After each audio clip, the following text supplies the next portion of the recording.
Hello mga spooky dolls! So today ang ating ika-17th na araw sa ating kwento katatakutan sa Pasko. Buksan natin kaagad nang makarami tayo ngayon. Okay, sana makisama. Ano ba to? Ayan. Ano to? Okay. Parang punsetsya yata ito. Tama, punsetsya siya. Kainin natin kaagad. Alright mga spooky dolls, so today po ang ating ika-17th ng 31 days ng kwentong katatakutan sa Pasko. Basahin na po natin kaagad ang ating story para sa gabing ito since medyo mahaba po itong story. So this happened very recently lang at sorry mahaba po talaga ito. Ilang months pa lang yung nakakalipas nang matapos ang problema. Pero palagay ko, habang buhay kong babaunin ang masamang alaala. I always believed na ang isang nanay, natural na malambot ang puso para sa mga bata. Pero mali pala ako. 2017 nang mabuntis ako at magpakasal, nag-decide kami ng asawa ko na sa bahay na lang ng mother-in-law ko tumira since may katandaan na si mother-in-law. Mas gusto niya na may kasamang anak sa bahay since meron siyang depression at anxiety. Bali 3 sila magkakapatid at bunso yung hubby ko. Yung panganay niyang kapatid may asawa na rin at may sariling kondo. Initially daw, doon din sila sa bahay ni mother-in-law nakatira pero mas gusto ng sister-in-law ko na bumukod after a few years. Yung pangalawa namang kapatid ni hubby ay nasa ibang bansa na nakatira. That time, medyo madami namang kami sa bahay. Ako, yung husband ko, yung matagal na nilang katulong, at yung tita ni hubby na isang matandang dalaga. Nung nanganak na nga ako, syempre additional na si baby, pati yung yaya niya. Late 2018 nang malaman namin na stage 4 na palang breast cancer ng tita ni hubby. April 2019 nang siya'y mamatay. Masakit yung pagkamatay niya dahil bukod sa biglaan, ilang years na din nilang kasama yun sa kanilang bahay. Simula nang mamatay yung father-in-law ko, siya na yung humalili kay mother-in-law sa house management. Masikaso din siya naturally, siya yung nagre-remind sa akin kapag paubos na yung diaper ni baby at kung ano pang mga needs. Nagchat-chat siya kaagad. Since working mama ko at stressful ang work, napakalaking tulong niya talaga. Kaya ang laking kawalan din sa amin lahat nung siya'y mamatay. Since her death, kinailangan namin mag-step up ni hubby sa lahat ng mga bagay, especially mas lalong nanghina itong si mother-in-law nung nawala si tita. Isang bagay lang ang hindi namin talaga pinakikialaman, yung katulong ni mother-in-law. For some reason, kumukulo ang dugo sa kanya ni hubby at pati na rin si sister-in-law. Si hubby, ayaw talaga siyang kausapin. Ako naman, kahit medyo naiilang sa kanya, sa rason na hindi ko rin naman maintindihan, ganun ako kapag may something sa tao pero hindi ko pa rin alam kung ano, civil naman akong nakikipag-usap sa kanya. As the months went by, napapansin ko na naging tamad na siya. O baka ganun na talaga siya ever since, pero hindi niya mailabas kasi naninita yung tita ni hubby. Bihirang magwalis, kapag nagluto naman, parang minamadali. Example, yung mga ulam na malansa, hindi man lang ayusin sa pagluto, kaya malansa pa rin. Sa pagpaplansya naman, kumukuha pa ng magpaplansya, kahit kay mother-in-law and hubby lang naman ang kanyang paplansyahin. Basta, lahat ng katamaran nasa kanya na yata. Masyado lang mabait si mother-in-law and longing for companionship, kaya tinatsaga siya.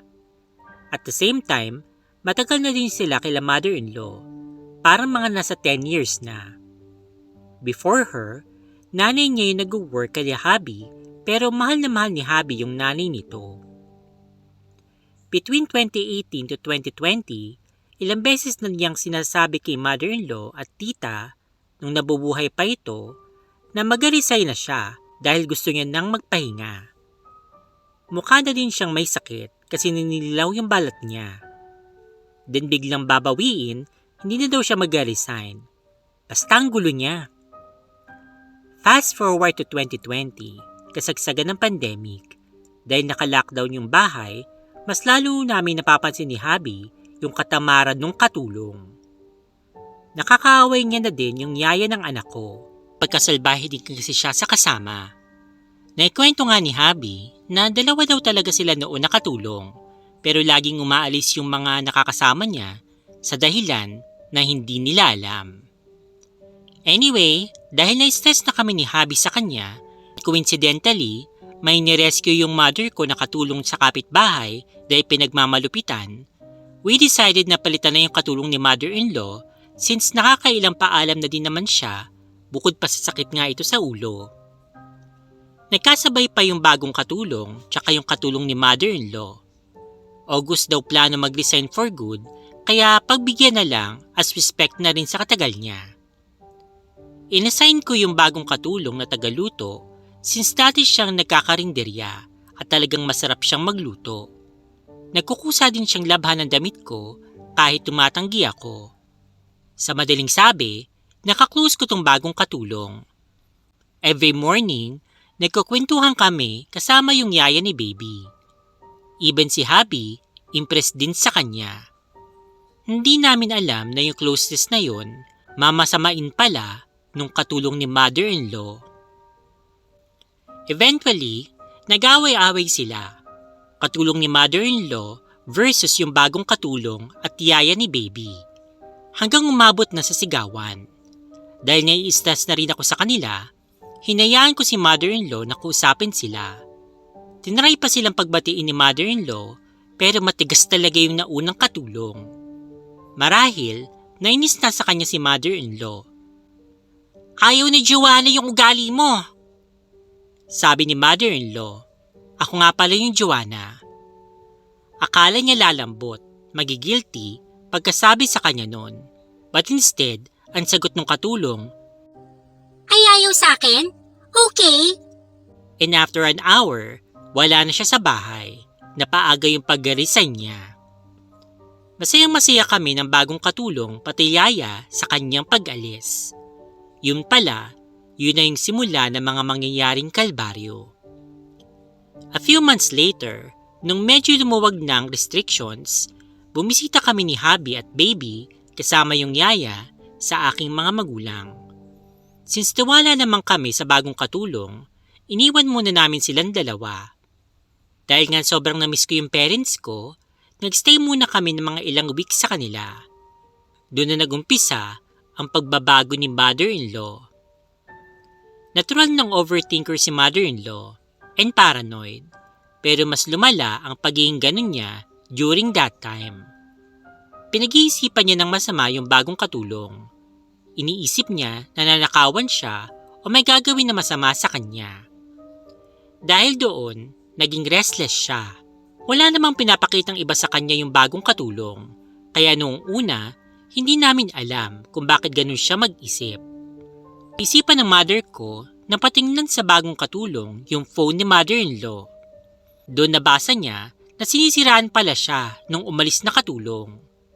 Inutusan ko siya na i-block yung number at itong pag-uwi namin, binilak ng asawa ko kahit sa social media dahil ayaw daw talagang tumigil. Ginawa namin ang lahat na i-affirm kay mother-in-law na trustworthy talaga yung bago at wala siyang dapat ipag-alala. However, a few months later, mas lalo siyang lumala. Mas naging dissociated siya. As in nawawala na siya sa sarili to the point na kailangan siyang isugod sa ospital. Schizophrenia ang diagnosis.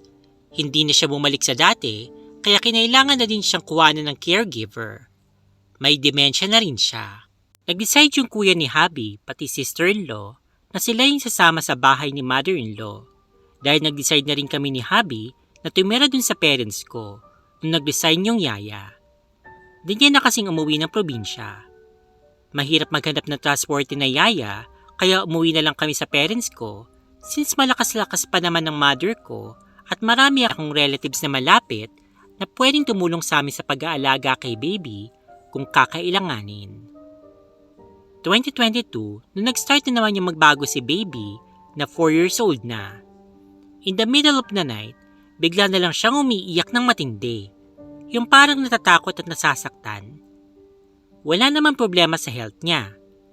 In the same year, na-diagnose siya with autism, kaya inisip namin na kasama lang sa autism niya. Tinis namin yung puyat at tantrums niya. Napadalas yung tantrums niya na hindi na lang gabi nangyayari. Nagiging okay naman siya after an hour. Then magiging okay siya for a few weeks. Tapos hindi na naman. August 2022, nag-decide yung mother ko na patingnan siya sa albularyo, pero ibang albularyo pa that time. Nakita doon na may mga sumusunod sa kanyang mga spirits, so ginamot siya at binigyan ng pangontra, kaso mali namin, nababasa yung pangontra kapag naliligo. Dapat pala hinuhubad muna yun. Medyo naging okay after that, hanggang early this 2023. Biglang lumala. Pumapasok na siya sa play school, pero grabe yung pagwawala niya to the point na hinuhubad niya ang kanyang damit. Sabi pa ng teacher, ang lakas-lakas daw kapag pinipigilan, parang hindi daw isang bata. Akala namin, sensory issue lang na common naman sa may autism. A few weeks later, nagkasakit si baby. Nilalagnat siya and then biglang sisigaw. Puyat kami dahil irritated siya kahit sa pagtulog at madali siyang magising. Gusto niya din na nakadapa lang sa amin. Matamlay din siya. Naisip ng mother ko na patingnan ulit sa albularyo. This time, isang mas magaling na albularyo na. At doon na na-confirm namin na may naglalaro sa kanya na isang tao. Babae. Isang babae lang ang naisip ni mama. Yung dating katulong dahil alam niya na masama ang loob nun nung umalis. Humingi siya na picture sa akin at pinaprint. Nang ipakita sa albularyo at dasalan, umilaw yung picture. Yun ang sign na siya nga ang gumagawa. Binigay ko yung buong pangalan niya para maumpisahan na ang panggagamot. Nakipag-communicate sa kanya yung albularyo. Tinanong siya kung bakit niya yung ginagawa. Ang sagot niya, galit daw siya sa amin ng asawa ko kaya gusto niyang gumanti. Gusto niyang mawala yung anak namin para makaganti. Siya mismong gumagawa at ang tinitira niya sa anak ko ay ang bituka ng aking anak. Kaya ayaw pala nitong kumain. Sabi ng albularyo, aswang daw yun. May sakit na daw yun kaya sa araw matamlay pero pagdating ng hating gabi, lumalakas ulit at lumalabas ng bahay. Totoo na may sakit siya dahil katulad nga ng una kong sinabi, naninilaw na siya nung nasa amin pa lang. May times na nananamlay din. Ang masama, may naipasa daw sa anak ko na parang pea-size na bilog. Marahil ay naipasa yun sa anak ko nung okay pang lahat dahil hinahalik-halikan niya yung aking anak. Yun din daw ang reason na pagwawala ng anak ko. Kailangan daw matanggal yun kung hindi darating ang panahon na hindi na talaga namin makokontrol ang aking anak. Hindi na siya ang nasa katawan niya. Takot na takot ako at iyak ng iyak noon. Sinabihan ng albularyong katulong na tigilan na si baby dahil kapag hindi niya yung ginawa, ibabalik sa apo niya o isa sa mga anak niya ang kanyang ginagawa. Nagsimula ang gamutan. 1 month yun. Lahat ng kailangan, binigay at binili ko. Gumaling lang ang anak ko. March 2023, nag-staycation kami ni baby pati ni hubby. Kasagsagan ng gamutan yun at dahil sa stress sa mga ganap, nag-decide akong mag-staycation. Pag-uwi namin, nagkwento si mama. May narinig daw siya na medyo matandang babae around 9 p.m. na may sinasabi pero hindi niya maintindihan.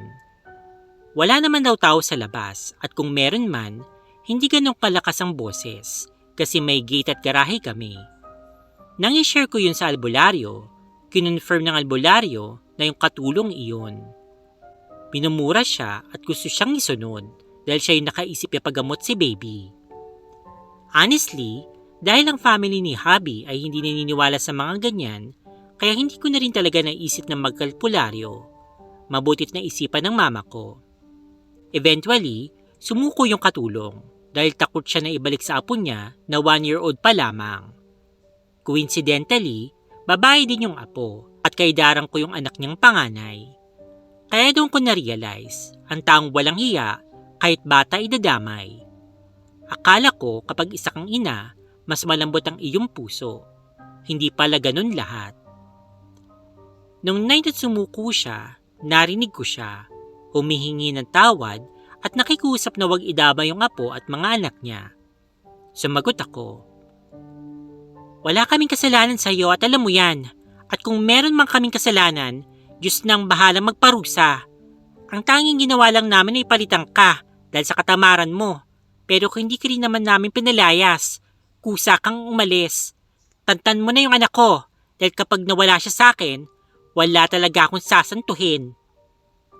That time, hindi ko na alam na tumigil na siya. Nalaman ko na lang pagbalik namin sa albularyo kinabukasan. Sa ngayon, maayos na ang aking anak.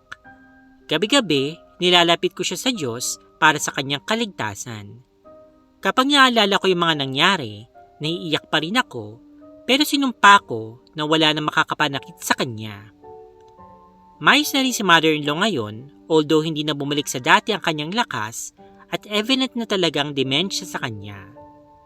Hindi na namin nakumpirma kung ang nangyari sa kanya ay dahil din sa gawa ng tao o nagkataon lang talaga. Pero ang malaga, hindi siya nagdidelirio. Okay, yun po yung kwento po ni Joanna regarding nga po dun sa experience nila dun sa napakawalang kwenta at napakasamang katulong. So, bakit naman kasi may mga ganitong tao no, na sila naman yung nakakaagrabyado, sila yung masama ang ugali, pero sila pa yung may ganang gumanti. Ano bang ina-expect nila na parang sila lang yung anak ng Diyos na parang lahat ng tao ay titiklop sa kanila kahit na mali naman talaga sila. Sila yung nasa mali, okay? Kasi ano ka ba naman? Kasi kumuha ka pa ng katulong kung hindi naman pala kumikilo sa bahay mo, di ba? Na tsaka isa pa, dapat nire-respeto niya yung amo niya, nakikisama siya doon sa ibang mga kasamahan nilang katulong din, o kasambahay, ganyan. Dapat hindi siya yung nagpapasaway kasi kaya ka nga kumuha ng katulong para di ba mapagaan ang buhay mo, para hindi ka na masyado nag-iisip ng mga ano bang paano maglilinis, magluluto, ganyan, maglalaba. Parang hindi, lalo kapag nakapagbigat ka pa lalo sa buhay nila. So ayun, mabuti nilang at lumayas na siya at buti naman nagawa nila ng paraan para matigil kasi pero kung ako hindi ako talaga maaawa, talagang ipapabalik ko dun sa gaganti rin ako. Medyo kawawa naman yung baby kasi nga parang two wrongs does not make a right, pero bakit nga ba dun sa apo? Dapat ibigay mo sa kanya. Parang gawin mo siyang luka-luka. Sabihin ko sa albaryo, hindi. Bakit yun sa bata? Bakit sa apo? Ibalik mo sa kanya. Siya mismo. Siya yung maloka. Ganyan. Magwala-wala siya. Mawala siya sa katinuan. Ganyan. Siya yung mangkukulam mismo. Mangkukulam na aswang. But anyway guys, I hope na nag-enjoy po kayo sa ating story for our 17th day. Tomorrow, stay tuned po kayo. Bumalik po kayo bukas para sa ating ika-18th na day ng 31 days ng kwentong katatakutan sa Pasko. Christmas po guys. God bless and ingat po tayo lahat. Stay fabulous and spooky. Speak with dolls.